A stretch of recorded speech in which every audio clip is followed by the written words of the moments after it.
Welcome back, everyone. J-Bone here for Smash This Podcast.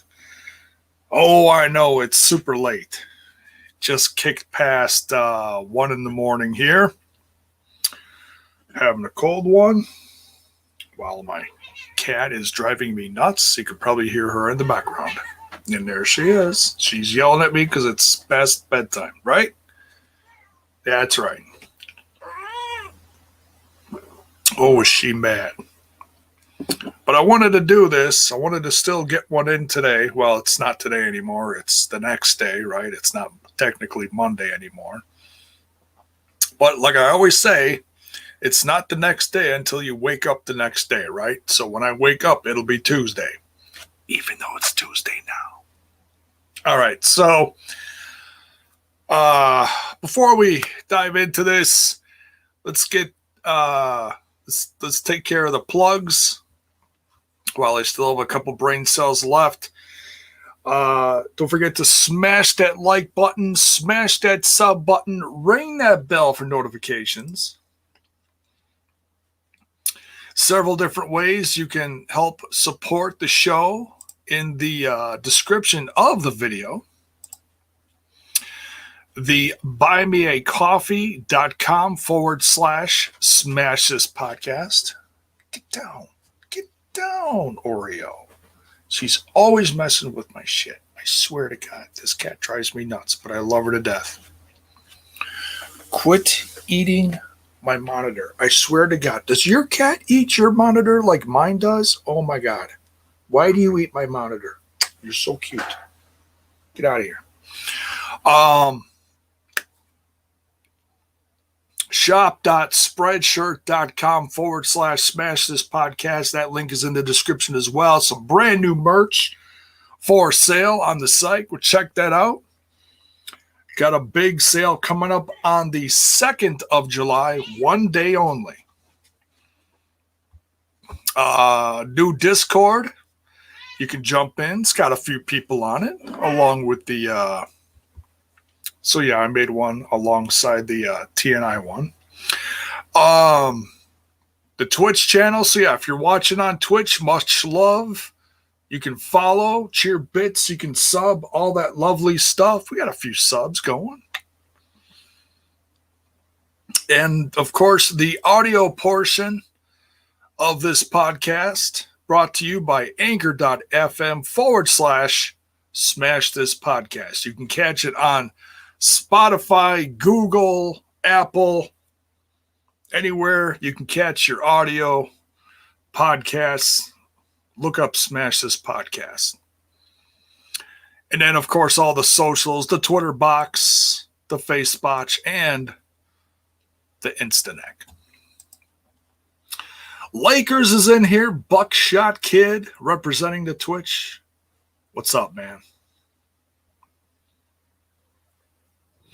Yes, July 2nd, big sale for Smash This Podcast. 1 day only before the 4th of July. This coming Friday? Yes, Friday. 1 day only, 20% off. So you want to go check out some of that new Smash This Podcast merch that just dropped? By all means, go check it out. And I do not know what my cat is looking at, but she is freaked out about something. All right, so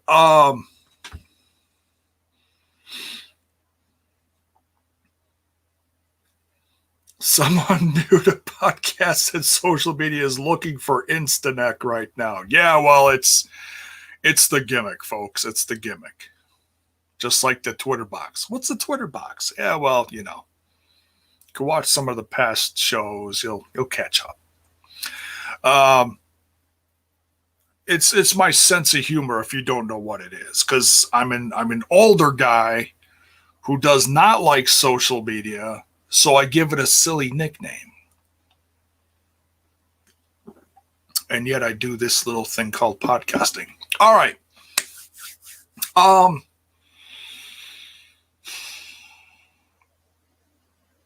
For those of you who watch the Dark Side of the Ring series on Vice TV, you'll certainly be looking for this one as well. I'm not sure when the repeats are going on. This aired this past week, I believe. Eerily, it's not to the date exactly, but it's 5 years after CHYNA's passing, because she passed in 2016. So 5 years later, man. And if you watched the 2-hour doc, let me know, please let me know what you thought of it. Give me your opinion on it. What did you like it? Did you enjoy it? What did you think of it? Let me know in the comments, whether you're watching this live now or in the comments below during a replay. This was not like the dark. This was not like the Dark Side of the Ring series. I'm sorry, I'm looking at my cat behind me here. She's staying out of trouble for now, so I just saw her on camera. This, it was on the same channel, but it was not like the Dark Side of the Ring series at all. In some ways, I felt it was better, better presented in some ways. Buckshot Kid here.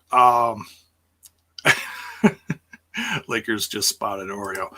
Buckshot Kid here says it was good until the end with those two assholes that affected her life at the end. Yeah.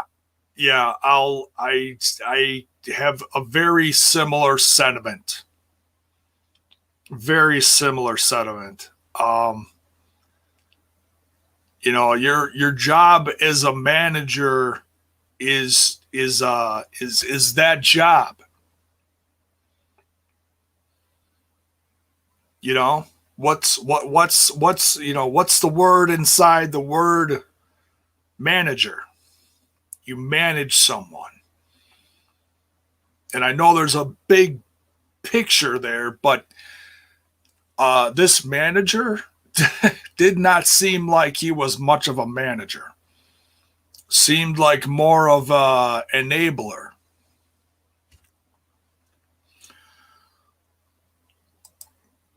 I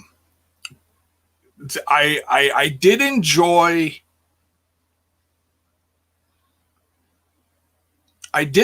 the documentary in the way that, I have to be careful how I say this, otherwise it's like, well, you enjoyed watching the, you have to explain yourself, otherwise that just comes off as me sounding like a complete cold-hearted asshole.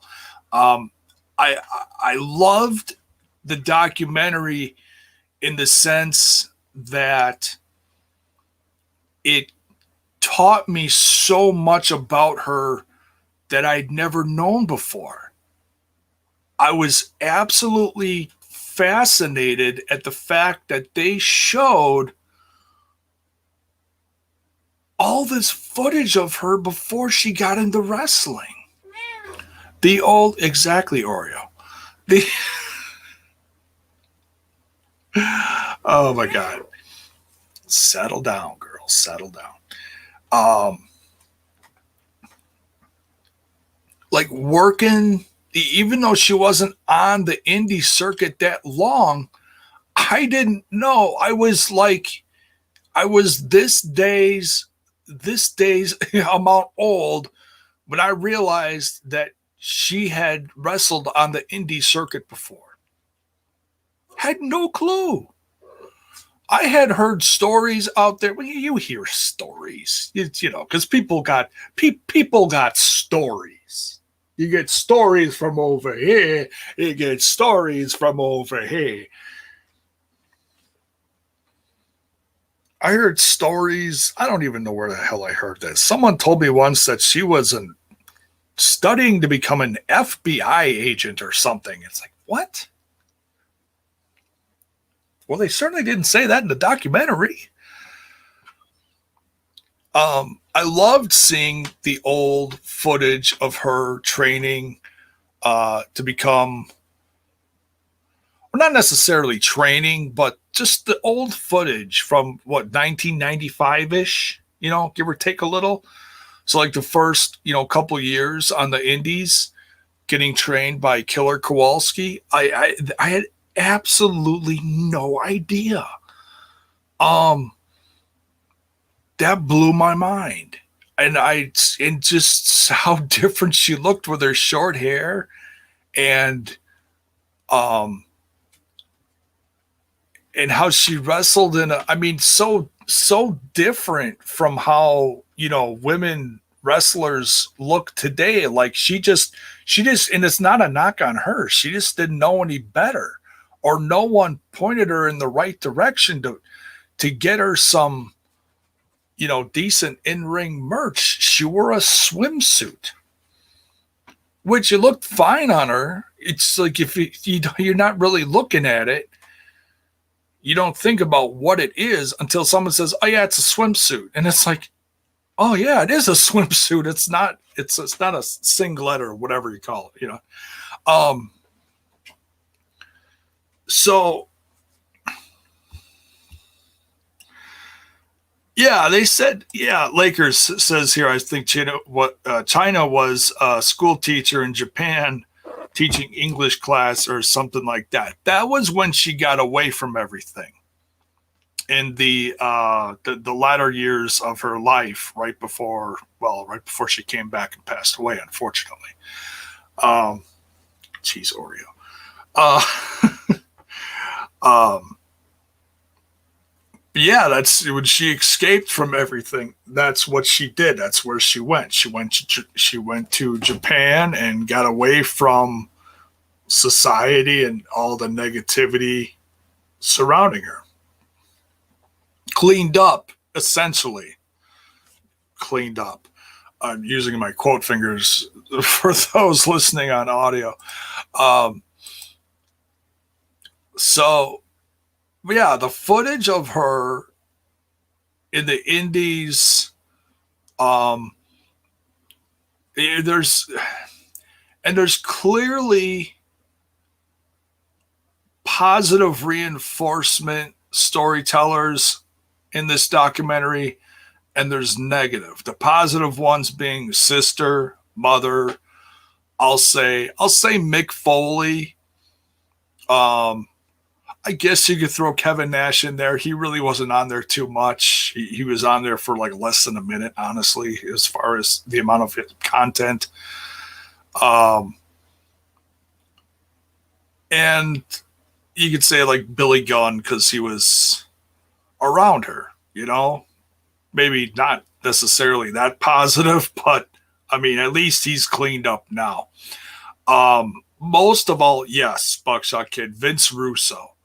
A lot of the footage from that last year, outside of the documentary footage, is either from her own YouTube channel, which is, I mean, I watched some of that stuff in the days leading up to her death, and it's not easy to watch, guys. It's not easy to watch because she's fucked up.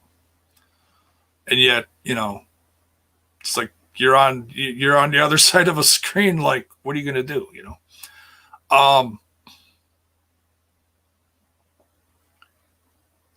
There's that footage, and then a lot of it is the interview footage that Vince Russo talked about either on his podcast or in interviews with her, the in-depth stuff. And I'll give Vince Russo a lot of credit. He was absolutely someone who, I mean, I think tried to be there for her as much as he could. There's only so much he could do from where he was at. Yes, Trent, late night boner. What's up, brother? Talking about CHYNA.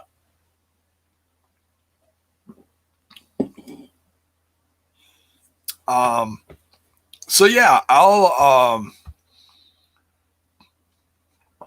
by the way, seeing as Trent's in here, I'll plug the Patreon real quick over on TNI.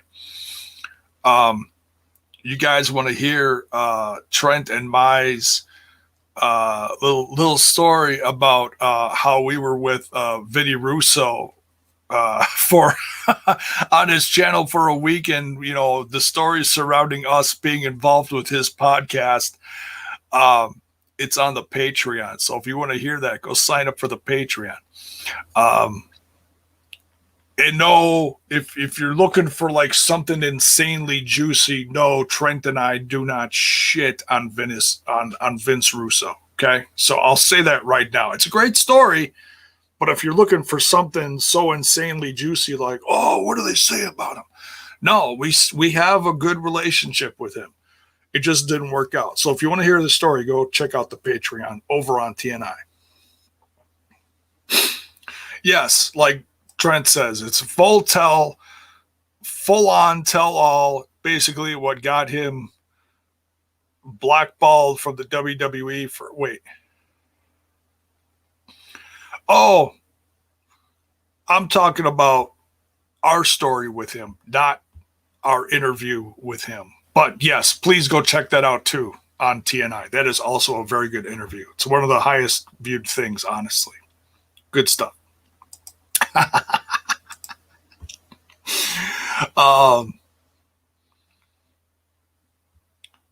Her last interview is on his YouTube. Yes.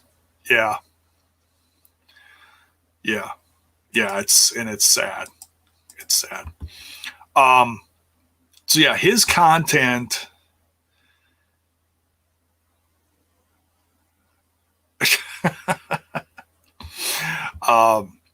his content with her was good. Was good, yes. What's up, Terrence?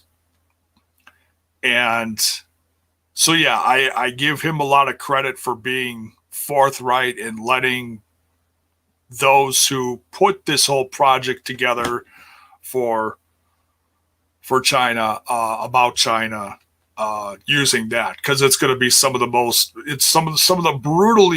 most brutally honest footage of her last days out there, whether it be positive or negative. But it was Vince Russo giving her a chance to be honest with what's going on and what was going on and what her goals were and everything.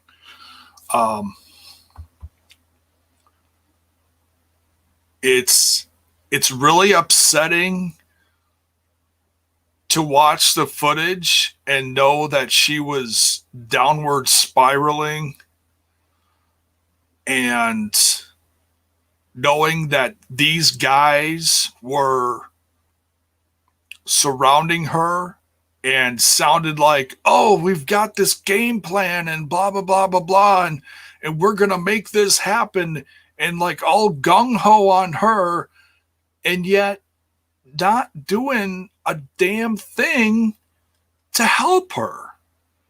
Especially when the director is sitting there on camera. At least it said later that he was charged. Now, what happened to him after that, we don't know, or at least I don't know. But he's sitting there, oh yeah, I wanted to get high with her. And God knows he was probably feeding her the drugs. What kind of piece of shit human being is just going to sit there on camera and be like, yeah, I'll be known for the guy that, helped her die, and just didn't give a shit. It's, so there's that part of the documentary that's insanely upsetting, but at least, it did say that he was charged with, distribution and possession. Although, nowadays our justice system is so fucked up, nothing probably happened to him. I hope something happened to him, but damn. You know, and the manager, like I said, what kind of manager are you if you're not managing your client? That's part of being a manager, you know?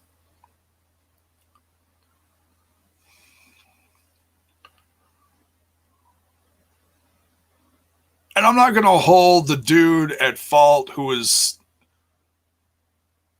I don't know exactly what his part was in this. He was, I don't know if he was more of a producer or I don't know. He was doing yoga with her and he lived with her for a little bit.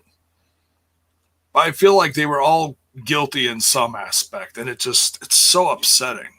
It's like you brought her back to the States and you fucking killed her.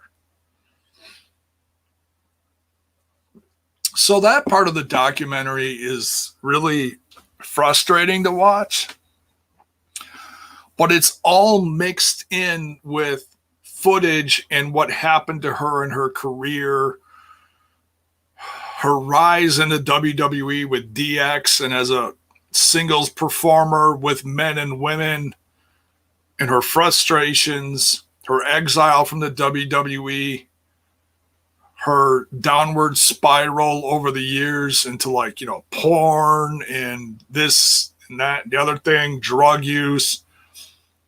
um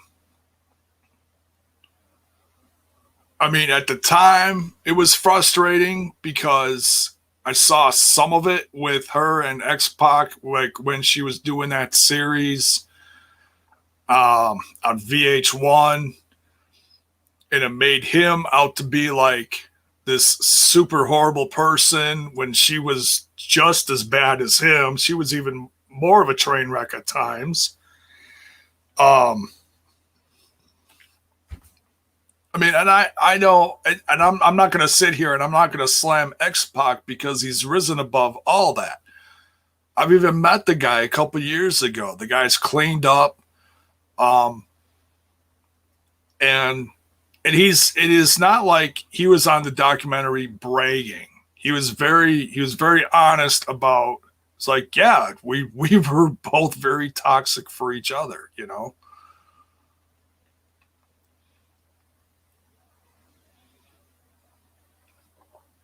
Um, I felt like the footage from New Japan was very interesting.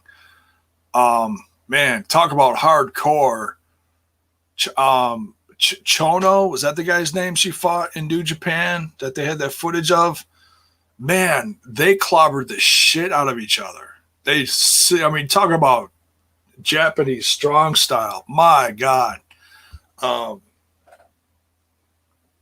Crazy.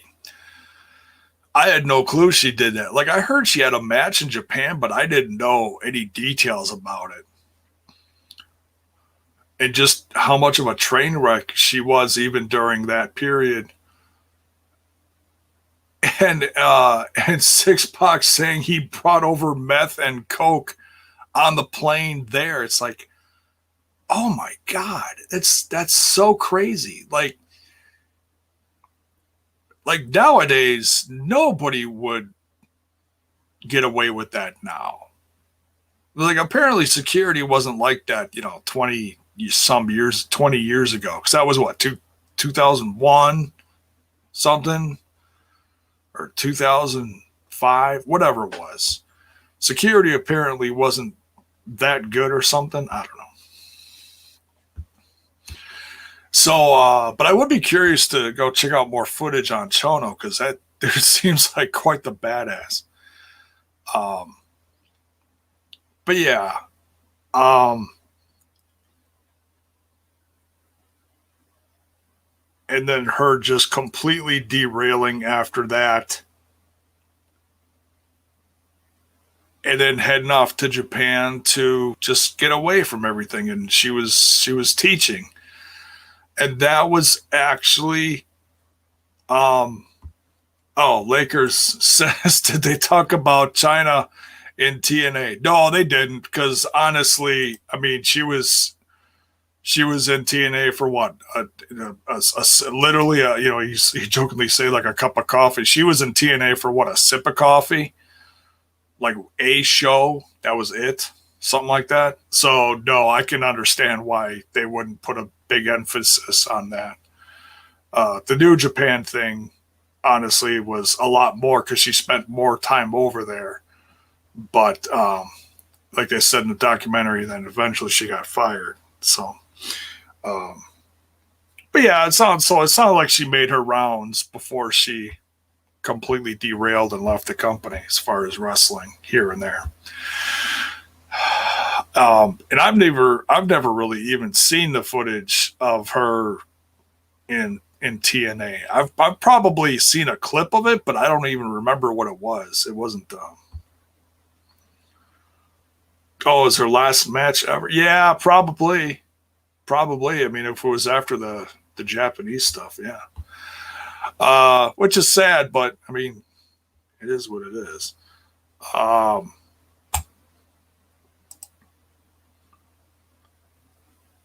it just the footage of a high director filming a high CHYNA, and she's just completely derailed and babbling on and doing the whole you know drugged out pity me thing in her last interview.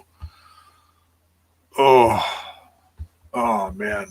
And like I said, I remember some of those last YouTube videos she did. I remember watching some of those, and oh, you just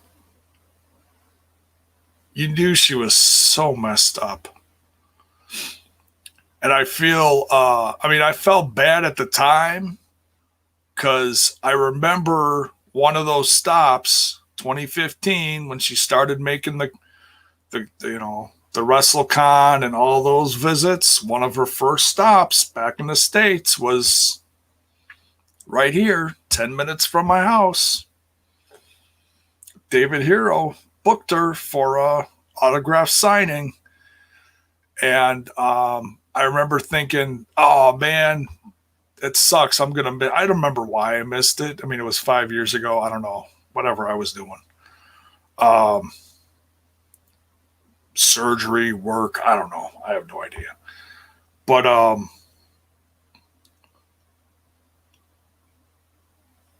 I was thinking, hey, I'll see her next time she comes to town.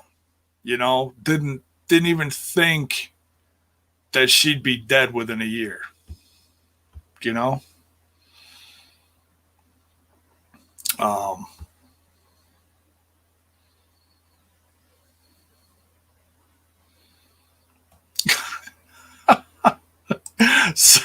Sackbota for you're so goofy. CHYNA was there for a sip of coffee. Plug your buy J Bone a cup of coffee. That's right, folks.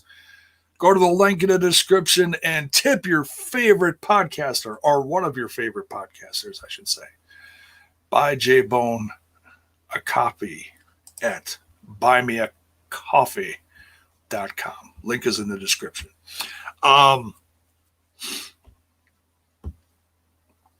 So yeah, it's a good documentary as far as educating you on everything she did in the industry, the rise and fall aspect of it, um,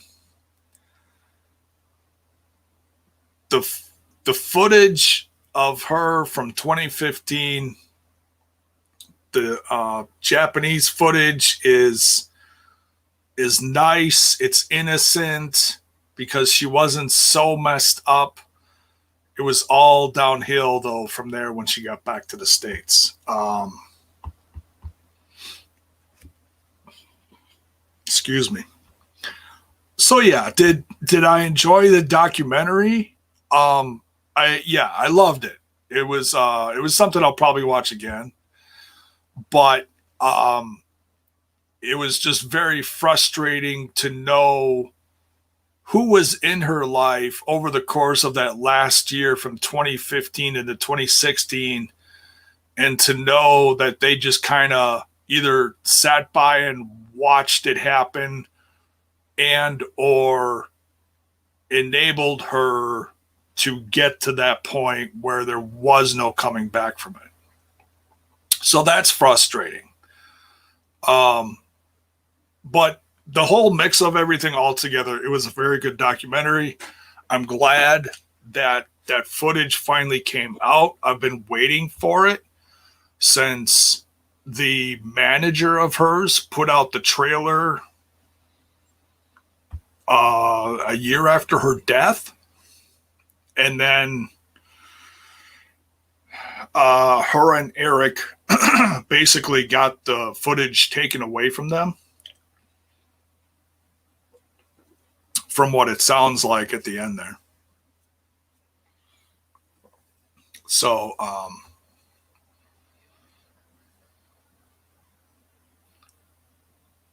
mean, there's this little thing called karma. You know, I'm a firm believer in karma. And karma will nail them. If not today, someday, you know, if it hasn't already. Oh yeah, I forgot to mention that. Buckshot Kid says I think the worst part was how they did the funeral. Yeah, the manager set up a memorial service and then had the bedazzled urn sitting on the stage for people to come by and get their picture taken with it. What the?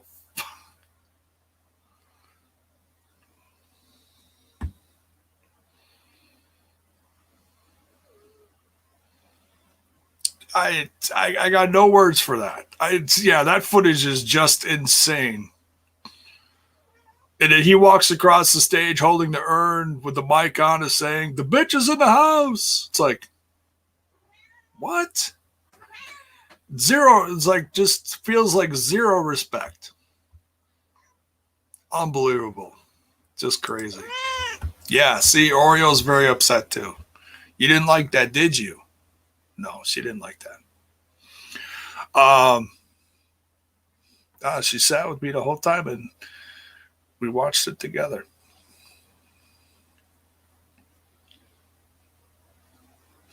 So yeah, I didn't want to go on too long talking about this, but that's my thoughts on the documentary. I do highly recommend it. I mean, especially if you're a fan of the Attitude Era, if you're a fan of CHYNA. And as the thing is, I was a fan of CHYNA back then when I got back into wrestling around that time, late '90s ish, you know. And I thought she was just larger than life, just a larger than life personality. And I always thought that she was like, 6'5", some crazy height. No, I actually went to like WWE.com and they had her listed at 5'10". I'm like, holy shit, I'm 5'10". Like, how is she not like 6 foot something? Maybe with heels on, you know? I always felt like she was this just monster of a chick, but even with next to big guys like Triple H and Billy Gunn and those guys, she seemed like a monster, but she was just that much taller than the other women wrestlers at the time. They're like 5'5" or whatever, So they just seemed like she was that much taller. So crazy that she was my height. Unbelievable. So yeah, that's it for this one. Thanks for everyone tuning in so late. And so yeah, later Tuesday, we'll do the throwback over in that other little podcast called TNI. So tune in for that one. We'll be doing number 75, something like that. I forget. So I'll be watching that later. And going to bed now. Watch it later. And what else am I doing Tuesday? Oh yeah, I'm meeting my brand new doctor. So I'm actually excited about that because my doctor retired. She retired. So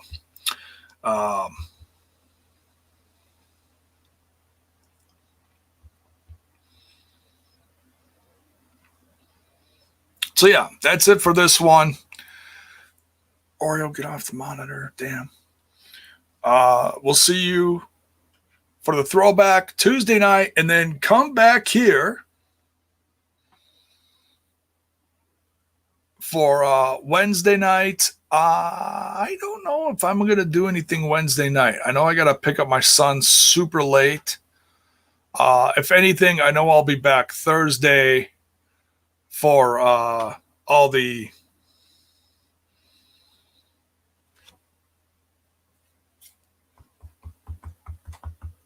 Impact stuff over on TNI. So, all right, I'm going to get out of here. I'm tired. And I'll see y'all guys later. Much love. Take care. Thanks for joining tonight. And we'll see y'all real soon.